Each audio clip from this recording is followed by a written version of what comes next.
Welcome back to another video, guys, and we're here to do our fantasy Euro team for this tournament.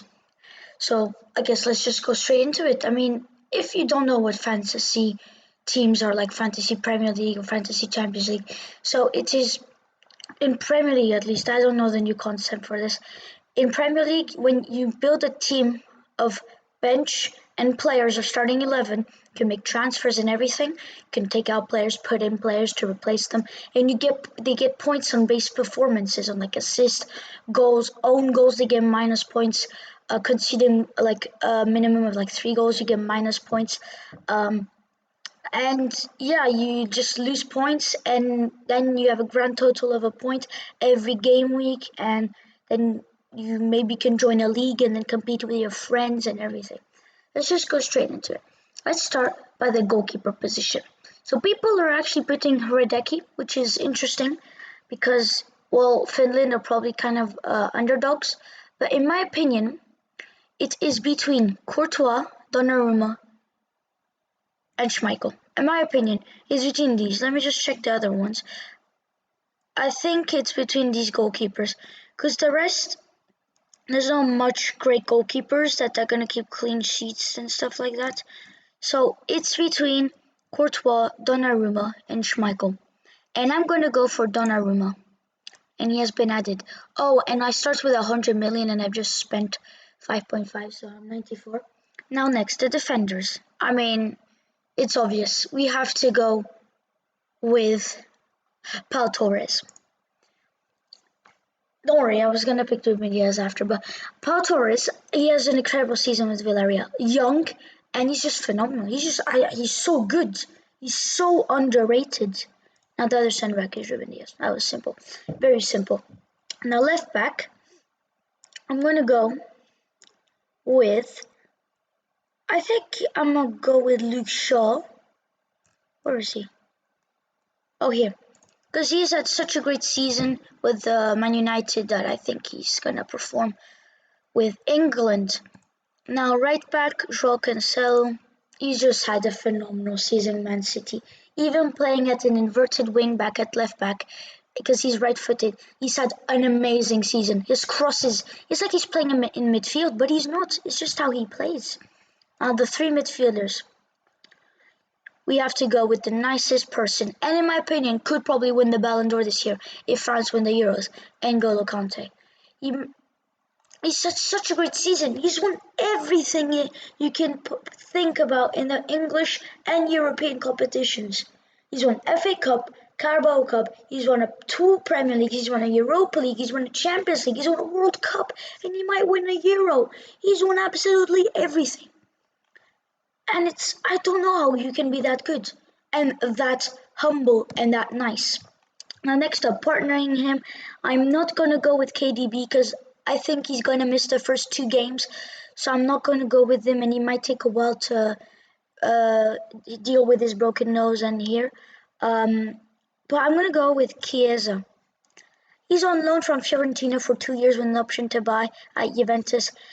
He's had a good season and not played all the time, but when he does or come on, he's got an impact. And as you saw in the round of 16, without Chiesa, Juventus would have been completely trashed on by Porto, but they didn't. Chiesa kept them in the game, but unfortunately they couldn't do it.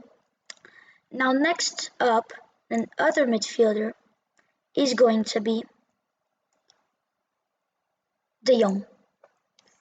I mean, it's kind of self-explanatory. He's had a good season. He's such a good midfielder. He's adapted very well to the system. And also, I would say it's thanks to Koeman, a Dutch manager who's played with him and managed him quite a lot. Is just great. Like, it's just a good manager that's made him perform to his top best. Now, at the forwards, on the right, Mbappe.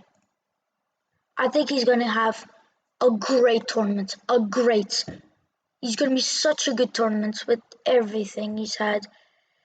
And the motivation and stuff, the team around him is going to feed him. He might feed other people as well, like Benzema. He's got loads of support in the team, and he's just one of the couple best players in this tournament. Now, at the striker position, I'm going to go Lukaku. You had an option with maybe Lewandowski, Kane, but I've gone Lukaku. I think Lukaku will get top goal scorer of this tournament. The season he's had with Inter, the motivation, the confidence, winning the Serie A, like he's just destroyed Juventus' reign. Conte has just left, and now there's rumors that he might go back to Chelsea. But if he leaves, Inter will be in the mud. Because without this great partnership of Martinez and Lukaku, you're not winning. You're not holding on to the Serie A. You're losing it straight away. So if they hold on to Romelu, they're winning it again, in my opinion. If they have the same team and maybe get some additions, great. They are gonna win it again. Now at the left forward position, I'm going to go with Gerard Moreno. He's had a pretty good season. He's had the same amount of goals as Benzema in all competitions, which just shows a lot. And Benzema's older, and I think Gerard Moreno is gonna have a standout season. I think, in my opinion, he'll start every game for Spain at the striker position. He can play left wing, right wing. He's left-footed, right-footed, and I think he'll have just a pretty good season. So, I mean, he had a pretty good season, but pretty good tournament.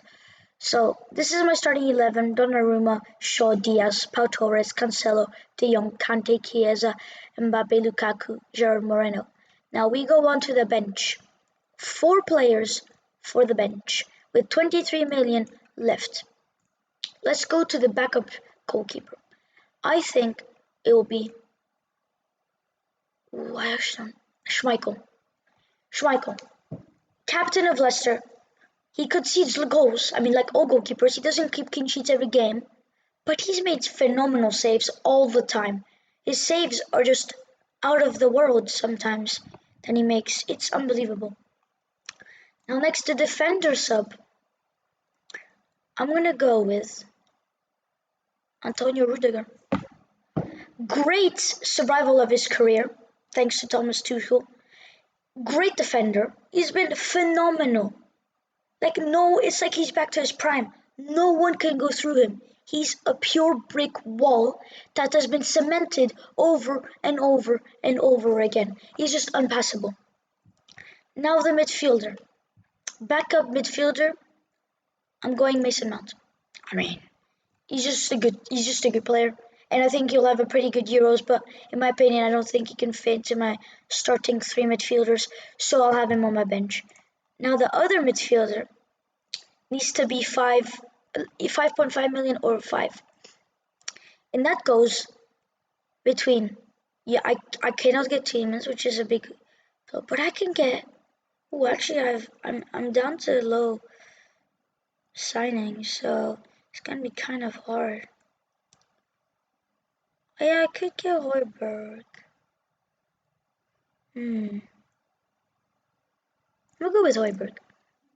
Good defensively, good season Tottenham with a struggling Tottenham team, and I think he's gonna have a decent tournament. So he's not gonna have a phenomenal. He's gonna have a decent one with the Danish team, and well, this is my fantasy Euro team: Donnarumma, Shaw, Diaz, Pau Torres, Cancelo, De Jong, Kante, Chiesa, Moreno, Lukaku, Mbappe, and on the bench Schmeichel, Rudiger, Mount, Højbjerg.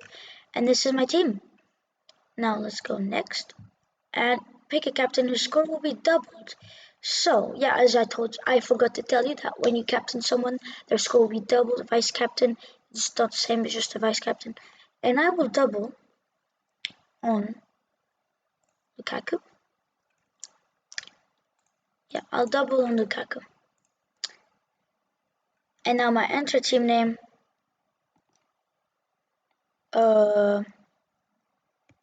Blues. I don't know. And this is my team. Tell me in the description, what am I on? I mean, I'm going to put the link in the description to make your own fantasy team. Tell me in the comments what changes you would do for my team. And I hope you liked this video. And